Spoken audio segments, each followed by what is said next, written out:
Railway भर्ती परीक्षा में एक प्रश्न पूछा गया है, आइए इसको हम देखते हैं। कहा गया है कि एक बिक्री के विज्ञापन में 10% और 20% की दो क्रमिक छूट प्रदर्शित की गई है।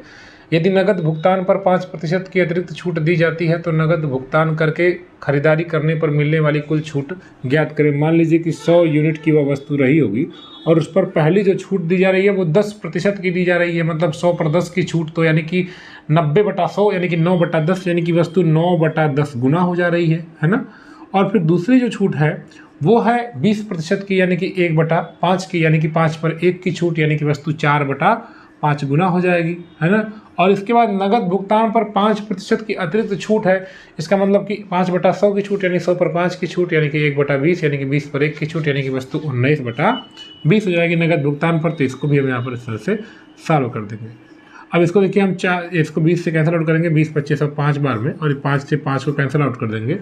ये एक 0 है, एक अंक पे कहीं दशमलव लगा देंगे हम।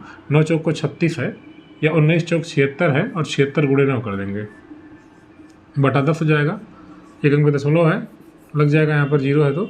अब 9 छक्का 54 के 4, 5 हाथ से हो जाएगा, 9 सत्ते 63 और 5 68, तो 68.4 हो गया। तो आपने देखा कि जो वस्तु हमने 100 मानी थी शुरुआत में, वो वस्तु 68.4 हो गई। तो आप बताइए कि अगर कोई वस्तु 100 की 68.4 हो रही है तो उस पर कितना छूट मिल रहा है। तो आप इसको घटा देंगे, 6 हो जाएगा, और ये 9 में से 8 1, और ये तो 31.6% की छूट, क्योंकि यह 100% हमने माना था, मतलब 31.6% की छूट हो जा रहा है। तो 3 प्रकार से इसको आपने लगा दिया। इसको लगाने का और भी तरीका हो सकता है, जैसे अगर आप इसको चाहें तो एक तो आप बेसिक तरीके से एक ट्रिक लगा सकते हैं।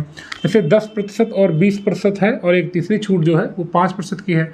तो आपको मैंने बताया है xy बटा 100 कर दीजिए, यानी कि 10 -10 -20, फिर -10 गुणे -20 बटा 100 हो जाएगा, -30 हो जाएगा, और ये हो जाएगा 10 2 कम 2, -30 + 2 28 हो जाएगा, -28, और ये -28 और ये -5 इधर है एक और। अब इन दोनों को इसी तरह सॉल्व कर दीजिए, तो -28 -5 फिर प्लस, मतलब ये -28 गुणे -5 बटा 100 हो जाएगा, 28 × 5 = 140 हो जाएगा, प्लस में हो जाएगा, 2 पे दशमलव लग जाएगा, और 28 और 5 जोड़ेंगे 33, तो 33 -33 और 1.4 है। अब इसको आप जोड़ेंगे तो 31.6 आएगा, ये भी माइनस में आएगा, तो यहाँ पे भी कमी हो रहा है।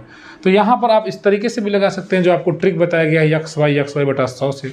ठीक है, आप इसको एक और तरीके से लगा सकते हैं। अगर आप चाहें इसको, तो पहले 10% की छूट दी जा रही है, तो 100 की चीज़ 10 की चीज़ 9 हो जाएगी। 10% की छूट मतलब 10/100, यानी कि 100 पर 10 की छूट। अब 100 पर अगर 10 की छूट देगी तो वो 9/10 हो जाएगी, यानी कि 10 से 9 हो जाएगी। आगे 20% मतलब 1/5, यानी 5 पर 4 की छूट हो जा रही है। आगे 5% की अतिरिक्त छूट है, तो मतलब 1/20, यानी 20 की चीज़ 19 हो जाएगी। अब अगर कोई कैंसिल आउट हो रहा है तो कैंसिल आउट कर दीजिए, जैसे 2 से 2 दूना 4, 2 25 10। अब देखिए 5 25 25, और 25 का 20 में गुणा करेंगे तो 500 हो जाएगा, 20 25 100 गुणे 5 500, और ये 9 दूना 18, और 18 गुणे 19 कर देंगे, 19 दूनी 38, और 38 में 9 से गुणा कर देंगे, तो 9 8 72 के 2, 7 हासिल, 9 3 27, 3 30 4 34, 342 हो गया। 500 की वस्तु थी और 342 हो गई, तो कितना छूट हुआ, घटा दीजिए। 8 यहाँ बचा 9 में से 4 गया 5, और यहाँ बचा 4 4 में से गया 158 की छूट किस पर, 500 पर।